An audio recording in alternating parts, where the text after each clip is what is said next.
Millionaire went to evict tenant, but was shocked when heard. Two little girls say. Victor Langston didn't believe in luck. He believed in contracts, deadlines, and consequences. At 57, he'd built his fortune brick by brick. Real estate, luxury developments, eviction notices. There was no space in his world for sympathy. So when the property manager handed him a file with the words Unit 3B, 3 months delinquent, Victor didn't flinch. He tucked the notice into his coat, drove across town in his black Mercedes, and pulled into cracked driveway of a once beautiful townhouse that now sagged with wear. The plan was simple. Knock, serve, walk away. He never expected the door to open to two tiny girls in matching blue dresses. They couldn't have been older than 6 or 7. Their eyes, large, dark, and trembling, met us with a fear that made Victor forget his words. "Is your mother home?" he asked, voice gentler than usual. The older one, standing tall with forced bravery, shook her head. She said she'd be back last week. The younger girl stepped forward, eyes welling. "Please don't take our home. We're waiting for Mommy." She said, "Mister, Langston would help us if anything went wrong." Victor's blood ran cold. "What did you say?" he asked. The older girl reached into the pocket of her dress and pulled out a crumpled envelope. It had his full name written on it, in handwriting he hadn't seen in years. Elena. He opened it right there on the porch. Inside was a note, barely a few lines.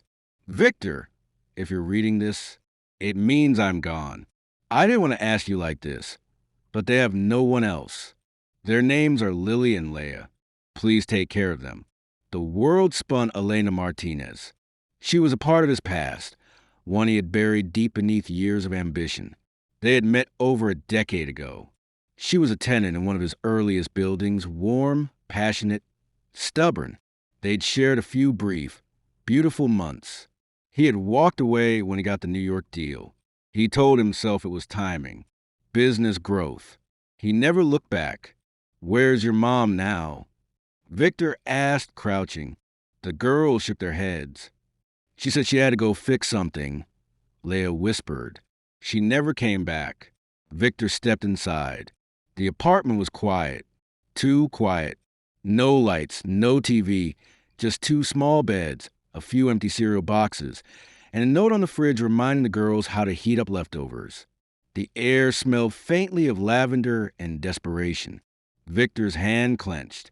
He looked at the eviction notice in his coat pocket, folded it in half, then into quarters, then slowly tore it into pieces. He brought them food from the corner diner. He sat awkwardly at the small kitchen table while the girls ate like they hadn't had a warm meal in days. He watched them closely, how they stayed close together, how they whispered before answering, how their eyes drifted constantly to the door as if still waiting for someone to walk through it.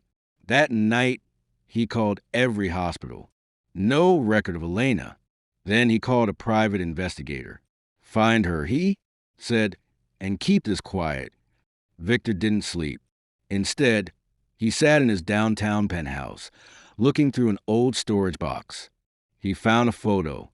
Him and Elena smiling outside a cheap coffee shop, her hand on his chest, his arm wrapped around her waist. He wondered if she had ever meant to tell him she was pregnant. He wondered if the girls were. He stopped himself. Did it matter? The next morning, he was back at the townhouse. The girls were still there, still waiting. "Are you taking us away now?" Lily asked. Victor knelt beside her. "No," he said softly. "I'm taking you somewhere safe." He picked up the phone. "Clear out the guest wing," he told his housekeeper. "We have family coming." Victor never thought he'd see his penthouse hallway lined with teddy bears, crayons, and tiny shoes. But just 3 days after finding Lily and Leah alone in the apartment, he stood barefoot on his marble kitchen floor at 6 a.m., pouring cereal with 2 sleepy girls wrapped in fleece blankets at the counter. They trusted him with quiet, wide eyes. No questions, no tantrums. Just trust. That made it worse because he didn't have answers yet. And deep down, he feared the truth. The private investigator called that night. "Victor," she said quietly, "I found Elena." He braced himself. "She's in a coma. Car crash. No ID on her. She's been in a county hospital under Jane Doe status for nearly 3 weeks." Victor's stomach dropped. She had been alive this whole time, alone, unidentified. He drove there that night, alone. And when he walked into the ICU and saw her, it nearly crushed him. Her face was bruised, tubes everywhere. But he recognized her. Beneath the stillness, beneath the years, she was still Elena. He sat beside her and whispered, "I'm sorry. I should have stayed." She didn't move. 2 days later, the DNA results arrived. Victor stared at the envelope for nearly 10 minutes before opening it. The words were clear. Biological father, not a match. He wasn't their father. He wasn't even related. For a moment, his knees buckled. He felt the weight of it, the shame, the confusion, the guilt for thinking they were his, for hoping they were. But then he remembered Lily's small fingers around his hand, Leia's soft voice saying, "Please don't take our home." And the feeling in his chest didn't change. They weren't his by blood, but they were his now. That night, he sat the girls down in his study, not with staff around. No formality, just him and them. "There's something I have to tell you," he said, kneeling down. The girls looked worried.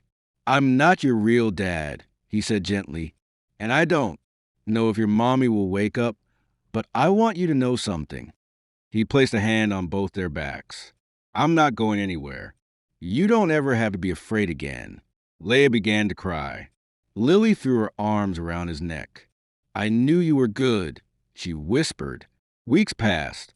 Elena slowly improved, conscious, though her memory was fragile. Victor sat with her daily, reading to her, feeding her, showing her photos of the girls. One morning, her eyes filled with tears.